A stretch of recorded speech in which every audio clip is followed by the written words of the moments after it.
Hey there guys, Raymond here, also known as Ray Vision, and check it out, today we are going to be playing some Forza Motorsport 6. Now today we're going to be driving a McLaren P1, and we're going to be taking it for a lap around the Nurburgring. Now first thing I have to say about the McLaren P1, it has a lot more traction than the LaFerrari. Now here's the thing, because these 2 weeks I've done the LaFerrari, now I'm doing the McLaren P1, the McLaren, I don't know why I called it that. I've noticed a few things. LaFerrari has really good turning at super high speed, but it really struggles in second and third gear to try and keep its tail in. Like, it will go sideways. I'm not sure if you guys saw last week's Nurburgring video, but I was struggling with it. I went off track a lot. Not to say that I don't go off track. Let's just go with the fact that I'm not that good at racing games, and at the times I'm going to post with the McLaren and the Ferrari probably aren't that good by anybody's standards, so just keep that in mind. But the McLaren on it, okay, first of all, here's what I need to point out. First of all, they did an amazing sound with the McLaren. The turbo sound, when you accelerate, it is ridiculous, the sound this car makes. It's just like, you're listening to it and you're like, oh my gosh, it feels like I'm driving the real thing. It is ridiculous the sound that it makes. And these cars go so fast on Nurburgring. I find it a lot easier to drive. Obviously, it makes sense that slower cars are easier to drive around the Nurburgring. And so I feel like I'm going to be doing a little bit more faster cars from now on, just so I can get used to driving fast around the Nurburgring, because I used to always do an F50. That's my go-to car, which is fast, but compared to a McLaren P1, it's pretty darn slow if you ask me, because the McLaren P1 is redonkulous. It really is. I love it. It's crazy. Look at this thing. It's so cool. So yeah, I did a little bit of some wall tapping here or there across this race.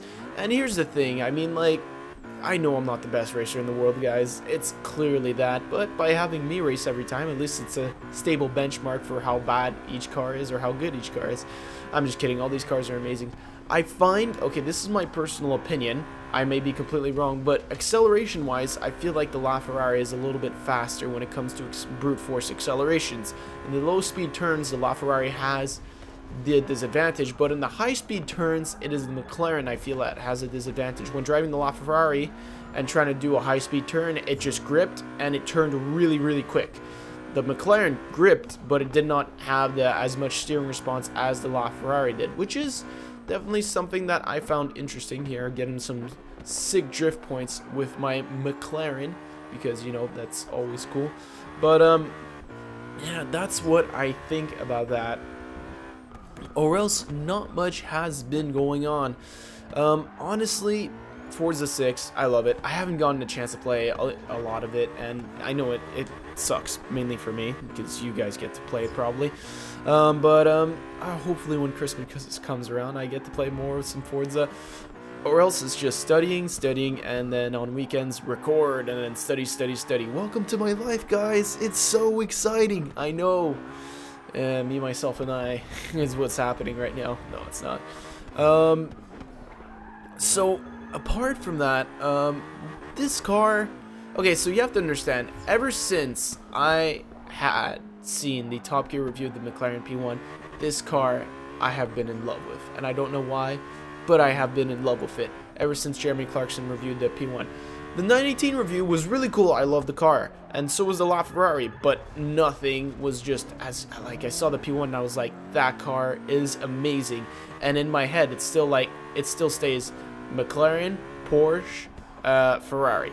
And you guys may disagree with that order, because let's face it, let's all be honest, all three of these cars are ridiculous, and they are amazing, and we'd all wish we'd be able to own at least one of them.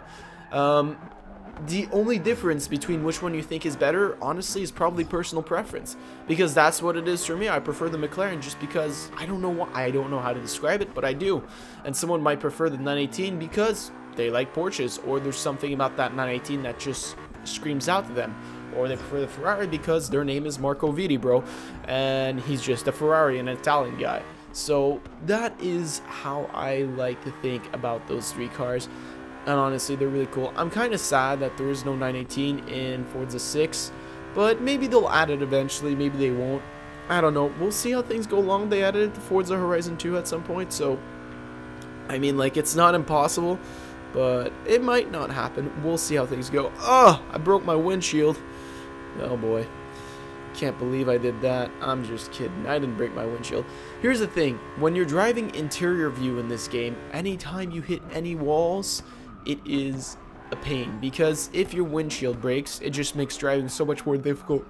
And if you're used to driving interior view and you break your windshield, you're going to want to keep driving interior view, but you're going to have a bunch of stuff in your face, which is really annoying. And then you try and drive third person, and you're like, I can't do this game is impossible, and then you rage quit at life, and you're just like, forget this, I am getting the hell out. So as usual guys, I want to thank you all for watching. Leave your car suggestions in the comments below. Hope you all enjoyed, and I will see you all in the next one.